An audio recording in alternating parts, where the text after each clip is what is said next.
Hello everyone, welcome back to the channel. మనం పైథాన్‌లో code రాయడం చాలా ఈజీ అని తెలుసు. కానీ ఒక ఇంపార్టెంట్ క్వెషన్. మనం కోడ్ రన్ అయ్యాక మన కోడ్ రన్ అయ్యాక లోపల యాక్చువల్‌గా ఏం జరుగుతుంది? పైథాన్ మన కోడ్‌ని ఎలా అర్థం చేసుకుంటుంది? ఎలా ఎగ్జిక్యూట్ చేస్తుంది?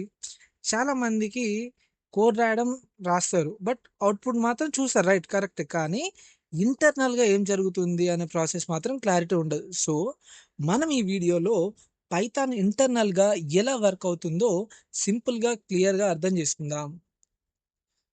పైథాన్ ఇంటర్నల్‌గా ఎలా వర్క్ అవుతుందో సింపుల్‌గా చెప్తాను. చూడండి. మనం పైథాన్‌లో కోడ్ రాస్తే, సో, ఇక్కడ మీరు చూస్తే నేనిక్కడ పైథాన్ సోర్స్ కోడ్ ఉంది. ఇక్కడ సోర్స్ కోడ్‌లో నేనేం రాసాను? ప్రింట్ హెలో వరల్డ్ అని అయితే రాసాను. సో, ఇప్పుడు మనం రాసే స్క్రిప్ట్ ఏదైతే ఉందో, పైథాన్‌లో రాసేది ఏదైతే ఉందో దాన్ని ఏమంటారు అంటే సోర్స్ కోడ్ అని అయితే అంటారు. సో, నేనక్కడ ఏం రాసాను? ప్రింట్ హెలో వరల్డ్ అని అయితే రాసాను. సో, నెక్స్ట్ ఏం జరుగుతుంది అంటే ఇది డైరెక్ట్‌గా ఎగ్జిక్యూట్ అయ్యి అవుట్‌పుట్ అయితే ప్రింట్ అవ్వదు. నెక్స్ట్ ఏం జరుగుతది అంటే ఈ లైన్‌ని, ఈ సోర్స్ కోడ్‌ని ఇంటర్ప్రిటర్ అనేది రీడ్ చేస్తుంది.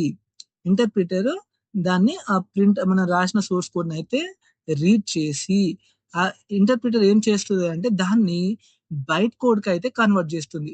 బైట్ కోడ్ అంటే ఏంటి అంటే అది కూడా హ్యూమన్ రీడబుల్ కాదు. అలానే మెషిన్ డైరెక్ట్‌గా ఎగ్జిక్యూట్ చేయదు.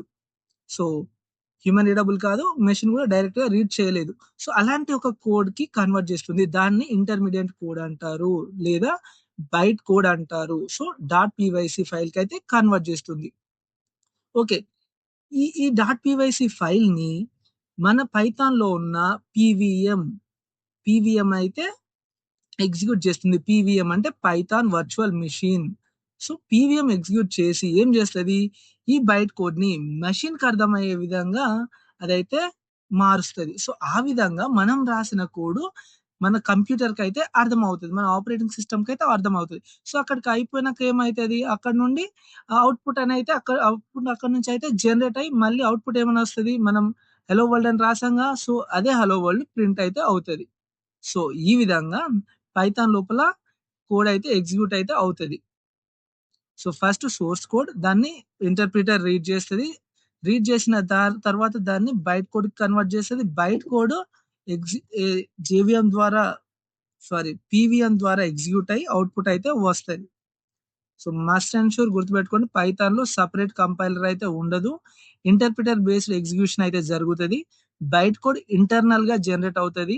పీవీఎం దాన్నైతే ఎగ్జిక్యూట్ చేస్తది. సో, ఆపరేటింగ్ సిస్టమ్‌కి అర్థమయ్యేలా కన్వర్ట్ చేస్తది. So, and byte code plus PVM ఈ రెండు కాన్సెప్ట్స్ వల్ల పైథాన్ ప్లాట్‌ఫార్మ్ ఇండిపెండెంట్‌గా అయితే ఉంటుంది. సో, జావాలో ఏ విధంగా జేవీఎం ప్లస్ ఇంటర్మీడియేట్ కోడ్ 2 ఏ విధంగా ఇండిపెండెంట్ అయిందో సేమ్ పైథాన్‌లో కూడా సేమ్ కాన్సెప్ట్ ఉంది. సో, ఈ వీడియో మీకు నచ్చినట్టయితే మా ఛానెల్‌ని అయితే ఫాలో అవ్వండి. ఇలాంటి కంటెంట్ కోసం అయితే మా ఛానెల్‌ని సబ్స్క్రైబ్ చేసుకోండి. Thanks for watching.